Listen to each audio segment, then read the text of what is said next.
আসসালামু আলাইকুম প্রিয় দর্শক, আমরা এই মুহূর্তে আছি কক্সবাজারের বিচে। তো এখানে আইসা আমরা যে একটা অবস্থা দেখলাম, এটা আসলে মেনে নেওয়া খুবই কষ্ট।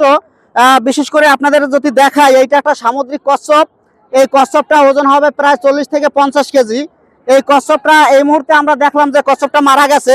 আচ্ছা, এখানের স্থানীয় এক ভাইয়ের সাথে আমরা একটু কথা বলি। ভাই, একটু এদিকে আসুন তো, আপনি তো এখানের স্থানীয়, তাই তো?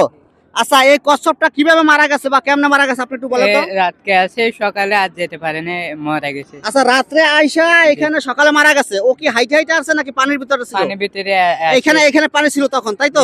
পানি ছিল, আজ পানি- যেতে পারেনি, মানে পানির ভিতরে আসছে কিন্তু পানি নেমে গেছে, ও নামতে পারে না, তাই? হ্যাঁ। আহা, খুবই দুঃখজনক। আসলে এটা সামুদ্রিক, আমাদের এটা আসলে ভারসাম্য রক্ষা করার একটা প্রাণী।